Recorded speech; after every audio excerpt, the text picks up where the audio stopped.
গান্ধারী অক্ষয়বত করেছিলেন। অক্ষয়বত করে দুর্যোধনের সমগ্র শরীরকে লৌহে পরিণত করেছিল।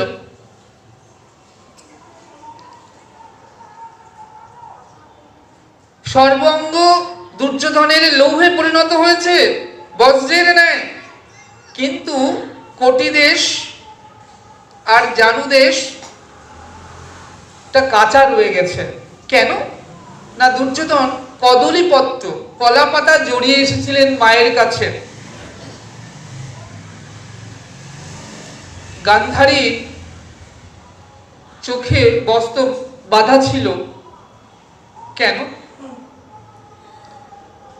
না, তিনি প্রতিজ্ঞা করেছিলেন, ধৃতরাষ্ট্র জন্মান্ধ, স্বামী জন্মান্ধ, আমি কেমন করে এই নয়ন দিয়ে দেখব। তাই পতিব্রতা যারা নারী, তারা সেই সতী নারী পতিকে ভালোবেসে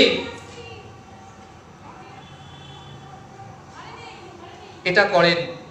তাই গান্ধারী যখন চোখের পট্টি খুললেন, খুলে তখন দুর্যোধনকে দেখলেন,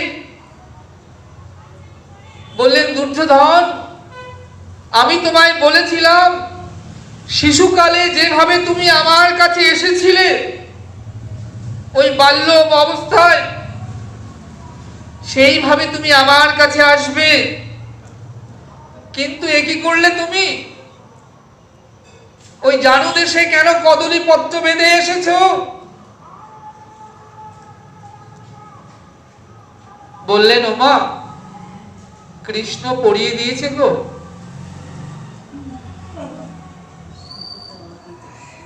গান্ধারী বললেন, হলো না, এখানেও কৃষ্ণ?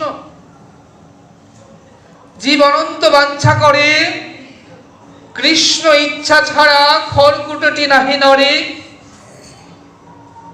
বাঞ্ছা অনেক আমরা করতে পারি মনের মধ্যে, কিন্তু সেই ইচ্ছার সঙ্গে যদি ভগবত ইচ্ছা এক না হয়, যোগ না হয়, তাহলে সেটা কখনো শুভ ফল দেবে না মা। যদিও সে ফল দেয়, তাহলে অশুভ ফলই দেবে। তাই বাঞ্ছা বা মনের ইচ্ছা এমন করতে হবে, সেই ইচ্ছা যেন সৎ ইচ্ছা হয়, ভগবত ইচ্ছা হয়, এমন ইচ্ছা হয় যে ইচ্ছা দ্বারা যেন সকলের মঙ্গল হয়, সেই ইচ্ছা যেন ভগবতমুখী হয়, নিজের ইন্দ্রিয় সুখের প্রতি যেন সেই ইচ্ছা বর্ধিত না হয়। দুর্যোধন চলেছেন মায়ের কাছে, পথে গোবিন্দ বলছেন, অমিত্র, তুমি চলেছো কোথায়? দুর্যোধন বললেন, কেন মায়ের কাছে যাচ্ছি? গোবিন্দ বললেন, মিত্র, এমন করে কেউ মায়ের কাছে যায় নাকি? তুমি যখন ছোট ছিলে, বালক ছিলে, তখন তুমি এমন বিবস্ত হয়ে মায়ের কাছে গিয়েছো, সেটা ঠিক আছে, কিন্তু এখন তো তুমি শিশু নও, এখন তো তুমি পূর্ণ যুবক। শাস্ত্র বলেছে যে পূর্ণ অবস্থায় বিবস্ত হয়ে কখনো মায়ের কাছে আসতে নেই। তুমি শাস্ত্রজ্ঞ, তুমি শাস্ত্র জানো। দুর্যোধন মনে মনে চিন্তা করছেন, কৃষ্ণ তো ঠিক কথাই বলেছেন, তাহলে মৃত্যু উপায়? গোবিন্দ বলেন, অন্তত ওই গোপন অঙ্গটা কদলীপত্র দিয়ে তুমি আবরণ করে যাও। তাই আজকে দুর্যোধন বলছেন তার মাতা গান্ধারীকে, ওমা, কৃষ্ণ পরিয়ে দিয়েছে গো। তাই গান্ধারী মনে মনে চিন্তা করছেন, এখানেও কৃষ্ণ?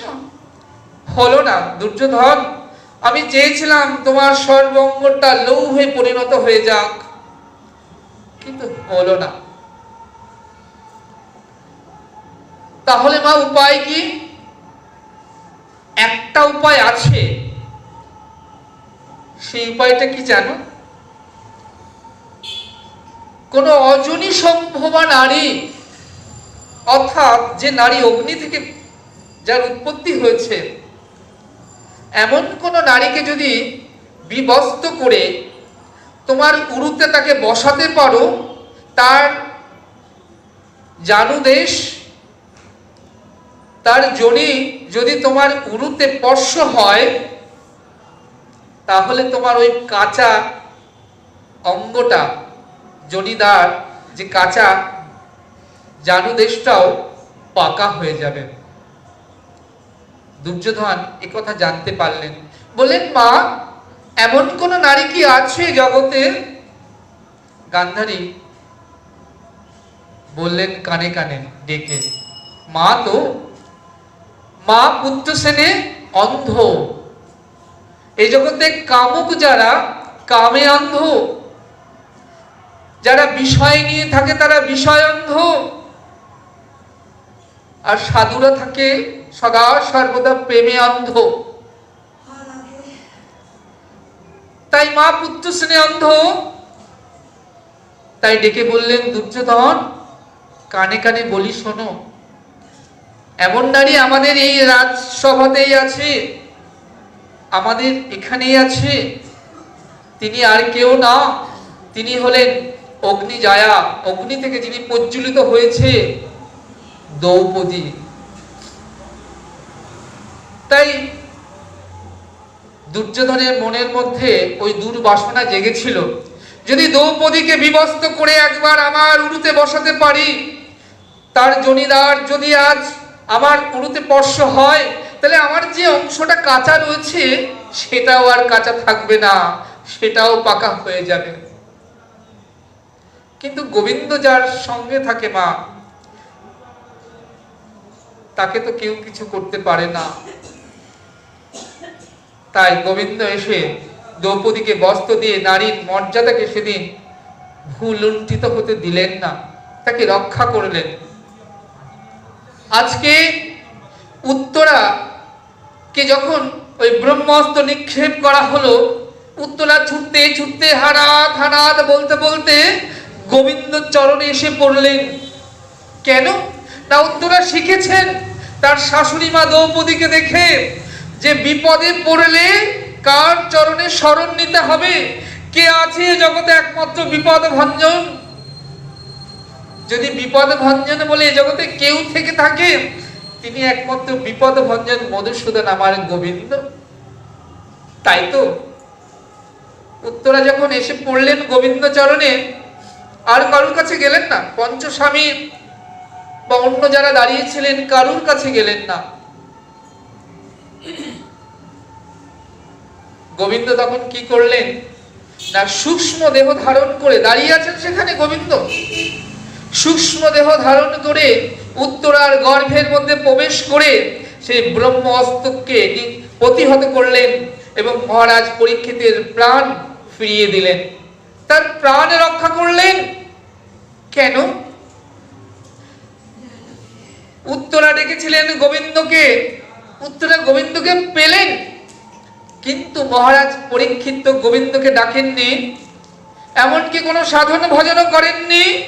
তাহলে বিনা ডাকে, বিনা সাধনে, বিনা ভজনে কেমন করে গোবিন্দকে লাভ করলেন? না, বললেন এটা সাধুর কৃপা। উত্তরা যখন 6 বৎসর বয়স ছিল, তখন কি হতো না, নৈমিষারণ্য থেকে সাধুরা আসতেন এবং উত্তরা ওই পুষ্প চয়ন করে দিতেন সাধুদের গোবিন্দ সেবা করবার জন্য। তো গোবিন্দ সেবার পুষ্প চয়ন করে উত্তরা দিত, সাধুরা খুব প্রসন্ন হতেন, সেই পুষ্প দিয়ে সাধুরা গোবিন্দ সেবা করতেন, অর্চনাদি করতেন। সাধু প্রসন্ন হলে সাধুরা কি দেবে? সাধুদের তো দেবার মতো একটি বস্তু আছে, সেটা কৃপা। কৃপা ছাড়া তো সাধুদের কাছে আর এমন কোনো বস্তু নেই। তাদের নিজের যে ধন, সাধুদের নিজস্ব ধন কি? ভক্তি। তারা চাইলে গোবিন্দকেও দিয়ে দিতে পারেন। তাই সাধুরা প্রসন্ন হয়ে উত্তরাকে বললেন, হে উত্তরা, তোমার গর্ভে যে সন্তান জন্মগ্রহণ করবে, সেই সন্তান যেই পথে সাধন ভজন করবে, আগত কলির জীব, সেই সন্তানকে, সেই পথকে অবলম্বন করে গোবিন্দ চরণে প্রাপ্ত হবে। নিতাই গৌর হরি হরি বল।